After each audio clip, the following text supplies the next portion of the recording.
El sol estaba muy fuerte en el cielo. Brillaba con tanta intensidad que la carretera y el techo de metal del taller de Mateo parecían estar bailando. Todo estaba en silencio, salvo por el fuerte clang de un martillo golpeando el metal. Dentro del pequeño taller, un hombre trabajaba bajo el cofre de un viejo Nissan polvoriento. Su nombre era Mateo. Tenía la cabeza agachada y las manos llenas de grasa. La mayoría de la gente pasaba sin notarlo. Pero los vecinos lo conocían. Decían, es buen hombre. Callado, pero amable. Mateo había estado arreglando autos desde que tenía solo 13 años. No fui mucho a la escuela después de la secundaria. Pero eso no importaba. Mateo había aprendido a entender los autos como algunas personas entienden la música. Podía escuchar un auto y saber exactamente que estaba mal. Si una bujía estaba floja, lo sabía por el sonido del motor. Si una pieza interna estaba suelta, lo sentía en los pequeños movimientos del carro. Pero incluso con todo ese talento, la gente solo lo conocía como el mecánico del barrio. Una tarde de viernes, mientras Mateo cambiaba una pieza llamada bomba de agua, ocurrió algo extraño. Un sonido fuerte y poderoso vino desde la calle. Era un coche deportivo negro brillante. Parecía nuevo y muy caro. No pertenecía a ese pequeño barrio de calles rotas y puestos de tacos. Se detuvo justo frente al taller de Mateo, casi como presumiendo. Un hombre bajó del coche. Llevaba una camisa blanca, un reloj grande y brillante, y una sonrisa rara en el rostro. Su nombre era Don Esteban Murillo. Era un hombre rico. Dueño de agencias de autos, hoteles, y pensaba muy bien de sí mismo. Miró alrededor y preguntó, ¿aquí trabaja ese tal Mateo? Mateo salió de debajo del coche, limpiándose las manos sucias con un trapo que ya estaba negro de tanto aceite. Ese soy yo, dijo. Don Esteban miró el taller y se rió. Vio los ladrillos usados como gatos, el techo roto y las herramientas regadas por todas partes. Mi McLaren no ha querido prender en días, dijo. Lo llevé con 2 expertos en autos, pero no pudieron arreglarlo. Luego miró directamente a Mateo y sonrió como si contara un chiste. Pero un amigo me dijo que aquí había un tipo que era un genio con los autos. Lanzó las llaves del coche sobre el viejo mostrador de madera de Mateo y dijo en voz alta. Si lo arreglas, te doy $1.000.000. A virtud magia. Todos los que estaban cerca se quedaron sorprendidos. 2 vecinos susurraron, ¿está hablando en serio? Pero don Esteban no había terminado. Sacó un puro y dijo, claro, no vas a poder, ¿has visto siquiera el motor de este coche? Esto no es uno de esos bocho que tú arreglas. Mateo no se enojó. Solo caminó hacia el coche y miró bajo el cofre. Tocó algunos cables, escuchó el zumbido leve de la batería y luego cerró el cofre con suavidad. ¿Y bien?, preguntó don Esteban, todavía sonriendo. Voy a intentarlo, dijo Mateo con calma. Don Esteban volvió a reír y subió a su lujoso SUV. Si lo arreglas, te doy $1.000.000, repitió. Pero en realidad solo vine por diversión. Se fue manejando, y la calle volvió a quedarse en silencio. Ahora, solo estaban Mateo y el McLaren. Mateo miró el coche como si éste le hablara en secreto. Los ventiladores de su taller giraban lentamente. Afuera, la gente comenzó a correr la voz. A Mateo le habían dado el reto de arreglar el coche más caro que alguien había visto. Cerró su taller con una cadena oxidada y un letrero pequeño que decía: vuelvo pronto. Por favor no tocar. La gente empezó a preguntarse qué pasaba dentro. Algunos decían, tal vez se volvió loco. Otros, tal vez es por orgullo. Pero nadie tocó la puerta. No por miedo, sino por respeto. Dentro del taller, el McLaren brillaba bajo la luz tenue de un solo foco colgante. Mateo no tocó el coche de inmediato. Durante 2 días completos, solo escuchó. Encendía las partes eléctricas del coche. Escuchaba el tablero. Observaba las luces parpadear. Algo no se sentía bien. No era que el motor estuviera roto. Era como si el coche no quisiera ser arreglado. Se sentía extraño, como si escondiera algo. Al tercer día, Mateo comenzó a desmontar cosas. Revisó el sistema de encendido y notó que alguien ya lo había manipulado. Los cables estaban mal unidos. Algunas piezas ni siquiera pertenecían a ese modelo. Lo forzaron, dijo en voz baja. Y no solo una vez. Mientras revisaba una parte cerca de la pantalla de navegación, sus dedos tocaron algo raro. Era una pequeña tarjeta negra, escondida detrás del tablero. La tarjeta no tenía nombre, ni palabras. Nada. Mateo no sabía qué era, pero la conectó a su vieja computadora. Después de un rato, aparecieron carpetas extrañas. Eran secretas y estaban bloqueadas. Hizo clic en una. Había grabaciones de audio, mapas, registros de llamadas y nombres escritos solo con iniciales. Luego encontró un archivo de audio que decía: Entrega completada. Sin testigos. Esperando confirmación. Mateo se sintió confundido. ¿Qué tenía que ver eso con el coche? No laboro. No llamó a nadie. Solo guardó la tarjeta en una pequeña caja de herramientas y siguió trabajando. Esa noche, tuvo un sueño extraño. Vio una carretera lluviosa, luces brillantes en la oscuridad y el fuerte choque del metal. Se despertó sudando. Al día siguiente, alguien lo llamó desde la calle. Roche, ¿qué haces con esa bestia? Mateo no levanto la mirada. Todavía no me dice qué quiere, respondió. Más tarde, una SUV negra sin placas pasó lentamente frente al taller. Dos hombres dentro lo miraron directamente por la ventana. No sonrieron. Solo lo observaron. Ahí fue cuando Mateo supo. Ya no se trataba solo de arreglar un coche. Había algo peligroso escondido dentro de él. Cuando el sol se puso, las sombras parecían más largas de lo normal. Incluso el barrio se sentía un poco más oscuro, como si algo grande estuviera por suceder. Mateo siguió trabajando, ahora con más cuidado. Sus manos estaban firmes, sus ojos atentos. Pero desde que encontró la tarjeta negra, estaba más alerta. Algo había cambiado. A la mañana siguiente, Mateo fue a comprar unos fusibles. Cuando regresó, vio que una moto había estado estacionada afuera mientras él no estaba. La cerradura del taller había sido forzada y había huellas en la tierra. Pero no robaron nada. No vinieron a robar. Solo querían que supiera que habían estado allí. Mateo encendió un cigarro, algo que solo hacía cuando estaba realmente preocupado. Se sentó en una vieja silla de plástico y miró cómo se ponía el sol. El air olía aluvia y metal caliente. En su bolsillo, la tarjeta negra estaba ahora envuelta cuidadosamente en un pequeño paño. Esa noche, Mateo subió al techo con una botella de tequila. Era de su papá.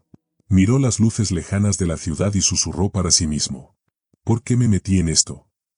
Nunca se trató realmente del dinero. Había algo en ese coche. Algo en la voz de esa grabación. Le recordaba algo, pero no podía recordar qué. Al día siguiente, revisaba el sistema de frenos del coche cuando apareció un joven en la puerta. Llevaba una gorra, sudadera negra con capucha y gafas oscuras. No saludó. Solo preguntó: ¿eres Mateo? ¿Y tú quién eres?, preguntó Mateo. El joven no respondió. Sacó un sobremanila y lo dejó caer por la reja. Eso no es tuyo. No lo abras. No te metas en cosas que no entiendes, dijo antes de irse caminando. Mateo esperó hasta que se fue. Luego, abrió el sobre. Dentro había solo una foto, una imagen tomada desde la calle. Mostraba a Mateo durmiendo en su hamaca en el patio trasero. En la parte de atrás, alguien había escrito: tú decides cuánto estás dispuesto a perder. Mateo respiró hondo. Estaba enojado. Pero no rompió la foto. La dobló con cuidado y la puso junto a la tarjeta negra. Luego volvió a trabajar en el coche. Porque, en el fondo, ya había tomado una decisión. Y no tenía nada que ver con ganar 1.000.000 de pesos. Esa noche, por primera vez, el motor del McLaren arrancó. Pero su sonido no era alegre. Sonaba más como una advertencia. El rugido del motor despertó a todo el barrio. Era medianoche. El motor sonaba suave, fuerte y poderoso, como si hubiera estado esperando mucho tiempo para respirar. Mateo se sentó detrás del volante, sin moverse. Solo escuchó. Y escuchó. Y escuchó. No sonrió. No aplaudió ni gritó. Solo apagó el coche. Salió y cerró suavemente el cofre. Parecía tranquilo. Pero en su rostro había algo extraño. No parecía feliz. No parecía orgulloso. Era como si supiera algo importante. Había arreglado el coche, sí. Pero tal vez, al hacerlo, había roto algo más, algo dentro de sí mismo. A la mañana siguiente, Don Esteban llegó sin avisar. Apareció en su SUV de lujo, caminando como si fuera el dueño del mundo. Traía 2 hombres serios con traje a su lado, y una gran sonrisa como si se burlara de alguien. «¿Y bien?», dijo en voz alta. «¿Te rendiste, o vienes a decir que fue muy difícil para ti?». Mateo, El mecánico, callado, se quedó firme y respondió con calma.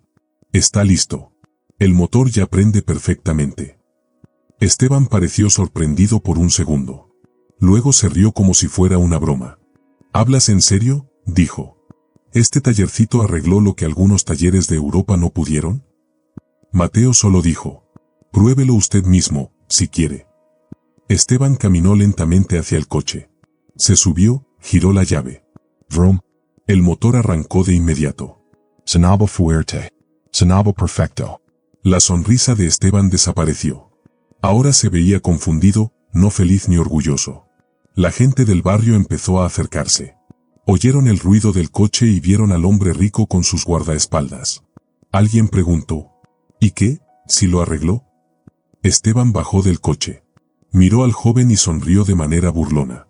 Luego se volvió hacia Mateo y dijo en voz alta. Nada mal. De verdad, nada mal. Pero no creo que deba darle dinero. A alguien que mete la nariz donde no debe. Mateo lo miró. Su rostro no cambió. Usted dijo que si lo arreglaba, me pagaría 1 millón, dijo. Esteban dio un paso más cerca y dijo. Dije muchas cosas, mecánico. Pero no firmamos nada, ¿cierto? Todo el público se quedó en silencio. Fue como si el silencio hubiera abofeteado a todos. Esteban se dio la vuelta y caminó hacia su SUV. Antes de subirse, dijo sin mirar atrás. Tómalo como un favor. La próxima vez, no te metas en cosas que no entiendes. Mateo no se movió. Ni cuando la gente susurraba que lo habían engañado. Ni cuando alguien le ofreció un cigarro para disculparse. Simplemente entró a su taller. Cerró el portón. Y apagó todas las luces. Esa noche, Mateo se sentó solo en la oscuridad. Sus herramientas a su alrededor. Sombras por todo el cuarto. Sacó una pequeña tarjeta de memoria negra. Y una foto de una hamaca colgada entre árboles. Las puso sobre la mesa. Y respiró hondo. Había hecho el trabajo. Había arreglado el auto. Todo debería estar terminado. Pero aún dolía. ¿Por qué? Porque lo que perdió no fue solo dinero. Perdió algo aún más importante. Su dignidad. Y para algunas personas, eso vale más que 1 millón de pesos. Los días siguientes se sintieron lentos y pesados. Como si el tiempo se hubiera detenido en su pequeño taller. La gente del barrio hablaba en voz baja cuando él pasaba. Algunos ni siquiera lo miraban. Otros decían cosas amables, pero no ayudaban. Un viejo taxista pasó un día. Dejó una soda fría sobre la mesa y dijo. Lo que importa es que tú sabes que ganaste, Rock. Pero Mateo no sentía que hubiera ganado. No podía dormir. No comía. Seguía viendo los vídeos de la tarjeta de memoria. Estudiaba el GPS del coche. Algo no le cuadraba. Había cosas extrañas. Nombres secretos, lugares escondidos. Caminos que no aparecían en los mapas normales. Y todo eso estaba dentro de ese elegante McLaren. Una noche, cansado y agotado, Mateo fue a la estación de policía. Llevaba una memoria USB en el bolsillo con todos los archivos extraños. Estaba listo para entregársela a la policía. Pero cuando llegó, vio algo que le hizo detener el corazón. Uno de los hombres trajeados que vino con Esteban. Estaba dentro de la estación, sonriendo y dándole la mano al subcomisario de policía. Mateo se quedó congelado. Luego retrocedió lentamente. Desapareció en la oscuridad. Y volvió a su taller. Al regresar, vio que el portón estaba abierto. La cerradura había sido cortada. Sus herramientas estaban tiradas. El capó del coche estaba levantado. Alguien había entrado. Corrió al cuarto trasero donde guardaba sus cosas importantes. La caja con la tarjeta de memoria estaba vacía. Se lo habían llevado todo. Su trabajo. Su prueba. Su última oportunidad. Pero lo que más dolía era lo que sentía por dentro. El dolor de haber confiado en alguien. Y ser traicionado. No gritó. No lloró. No rompió nada. Solo se sentó en el suelo. Se recargó contra la pared. Y se tapó el rostro con las manos. Después vino la rabia. Callada, como un fuego bajo. Pero ardía profundo. Y con esa rabia vino una decisión. Mateo se levantó. Revisé cada parte del coche. Notó algo extraño. Había una parte del sistema de rastreo que él no había tocado, pero ahora lucía diferente. Alguien la había modificado. Habían escondido algo dentro. Entró profundo en el software del coche. Ahí encontró un camino secreto, una coordenada espacial, una fecha futura y una ubicación en las montañas. Entonces todo tuvo sentido. No se trataba de autos, ni de motores, ni de dinero. Era algo mucho más oscuro. Mateo no le contó a nadie. Temprano al día siguiente, empacó una pequeña mochila. Llevó una linterna y una nota con la dirección de la montaña. No se llevó el McLaren. Lo dejó oculto bajo una lona. No estaba hecho para usarse. No todavía. Subió a un viejo coche Tsuru, que tenía escondido desde hacía años. Sin placas, sin papeles. Condujo hacia las montañas.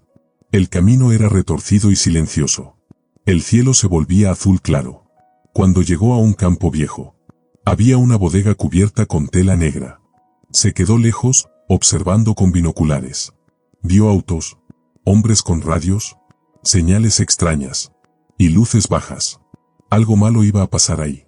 Nadie en el barrio lo sabía. Pero Mateo no siempre fue solo un mecánico. Hace mucho, trabajó para la Policía Federal. Era experto en computadoras y satélites. Ayudaba a rastrear criminales y detener máquinas espía. Formaba parte de un equipo especial. Pero ese equipo se disolvió después de un gran escándalo. Algunos líderes eran corruptos. Mateo nunca fue acusado, pero sabía demasiado. Así que se fue en silencio. Cambió de nombre.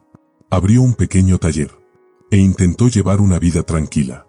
Pero ahora, todo eso estaba regresando. La tarjeta negra que encontró en el coche estaba llena de secretos peligrosos. Tenía pruebas de espionaje ilegal, personas desaparecidas y caminos ocultos que coincidían con antiguos reportes que Mateo había escrito cuando aún trabajaba con la policía. Ese lugar secreto en las montañas no era cualquier lugar. Era un punto de entrega. Y algo muy serio iba a suceder pronto allí. Pudo haberse ido. Pudo haber huido de nuevo. Pero esta vez, no quiso. Esa noche, desde una colina cercana, Mateo sacó una vieja antena, que había mantenido escondida. La usó para interrumpir la señal de uno de los vehículos en la bodega. En menos de 5 minutos, los hombres abajo comenzaron a moverse rápido. Estaban nerviosos. Sentían que algo los estaba observando. Luego Mateo encendió una vieja radio y envió un mensaje en una frecuencia secreta de la policía que nadie había usado en más de 10 años. Tengo los archivos. Tengo los mapas. No los he compartido, porque quizá todavía queda algo bueno por proteger. Hubo silencio. Luego una voz respondió. ¿Quién eres? Pero Mateo no respondió. Apagó la radio y regresó a su taller. Había cruzado una línea. Ya no había vuelta atrás. Pero por primera vez en muchos años, se sintió completo otra vez. Porque ya no era solo el mecánico callado, al que la gente ignoraba. Era el hombre que sabía demasiado. Y esta vez, no iba a quedarse callado. Las primeras cosas malas ocurrieron en silencio. 2 vecinos recibieron visitas de hombres que preguntaban, ¿dónde está Mateo? Uno de ellos, el viejo taxista que siempre le traía piezas, amaneció con su coche roto. El otro, un hombre que tenía una tiendita en la esquina, recibió una oferta de dinero para contar lo que sabía. Cuando dijo que no, cerraron su tienda con un papel falso del juzgado. Todo el barrio comenzó a sentir miedo. Nadie decía nada en voz alta, pero todos sabían que algo grave estaba pasando. Mateo no se escondió. De hecho, caminaba más por el barrio que antes. No hablaba mucho, pero ya no era invisible. La gente lo miraba diferente, algunos con orgullo, otros con miedo. Pero nadie volvía la cara. Mientras tanto, don Esteban desapareció. No volvió al taller. No mandó abogados. No llamó. Pero seguía vigilando. Hasta que una tarde, sin aviso, su gran camioneta negra regresó al taller. No venía solo. Bajó del coche como si aún fuera el jefe. Detrás de él venían 2 hombres armados. No llevaban uniforme. Miró a los vecinos como si todo estuviera bien. Y pateó el portón para abrirlo. Mateo ya estaba ahí, esperando. Estaba tranquilo, con las manos limpias. Y una pequeña caja de metal sobre el mostrador. ¿Qué es eso?, preguntó Esteban. Su voz era seca. Lo que no te llevaste, dijo Mateo, empujando la caja hacia él. Copias. Respaldos. Todo. El rico se rió un poco. ¿Y qué quieres? ¿Ser un héroe otra vez? ¿Crees que alguien te va a creer? Mateo dio un paso adelante. Su voz era firme. No necesito que me crean. Solo necesito que alguien más lo sepa. ¿Eso es una amenaza? No, dijo Mateo. Es una advertencia. Como las que tú das. Pero las mías no lastiman a nadie. Los hombres de Esteban se acercaron, pero Mateo no se movió. Señaló una vieja cámara de seguridad sobre la puerta. He estado grabando todo por 2 semanas. Sonidos, rostros, movimientos. Si algo me pasa, mi hermano sabe a dónde mandar los vídeos. Y él no es tan paciente como yo. La advertencia era real. Esteban lo entendió de inmediato. Por primera vez, dejó de sonreír. Miró a Mateo con ojos fríos, pero no dijo nada. Se dio la vuelta, subió al coche. Y se fue. Los vecinos, que habían estado fingiendo no ver nada, salieron poco a poco. Uno trajo una silla. Otro le dio una coca. Otro simplemente se sentó en la banqueta, cerca. Esa noche, dentro del taller, Mateo abrió el McLaren por última vez. No para arreglarlo. No para desarmarlo. Solo para ver el motor encendido. Y saber que había ganado. No solo la apuesta. Recuperó su nombre, su historia y su lugar. Pasaron semanas y el barrio volvió a estar tranquilo, pero ya no era igual. Ahora la gente no veía a Mateo como solo el hombre del taller. Lo saludaban con respeto callado, del que no necesita aplausos ni noticias. La gente hablaba de lo que hizo, aunque no supieran todos los detalles. Sentían que había protegido algo importante. Y eso era suficiente. El McLaren desapareció. Una mañana cualquiera, una grúa del seguro vino a llevárselo. Mateo lo entregó sin decir mucho. Antes de que se lo llevaran, miró el motor una última vez, como quien se despide de un enemigo, que también le enseñó algo. Gracias por hablar, susurró. Unos días después, llegó un sobre al taller. Sin nombre. Dentro había un cheque, firmado por una fundación desconocida. Era por exactamente 1 millón de pesos. En la esquina, una pequeña nota escrita a mano. No es por el coche. Es por tener el valor que nosotros no tuvimos. Mateo rompió el cheque en 2. No quería dinero. Quería paz. Con ese mismo sobre, fue al banco y pidió un préstamo. No para irse, no para huir. Lo usó para arreglar el techo del taller. Comprar mejores herramientas. Y dar trabajo a 2 chicos del barrio que estaban perdidos. Para que aprendan algo útil, dijo. Ahora los motores suenan mejor. No solo porque las herramientas son nuevas, sino porque el silencio del taller es distinto ahora. Es un silencio lleno de orgullo. Una tarde, mientras arreglaba una moto, un niño se le acercó con una sonrisa tímida. ¿Es cierto que venciste a un rico? Mateo lo miró, se limpió las manos y respondió suavemente. No lo vencí. Solo no dejé que me venciera. Y siguió trabajando. Porque hay hombres que no necesitan trofeos ni noticias. Solo necesitan un lugar donde puedan ser ellos mismos. Y ahora, ese taller era exactamente eso. El lugar donde un hombre que estuvo roto decidió levantarse de nuevo. Y esta vez, nadie lo podía desaparecer.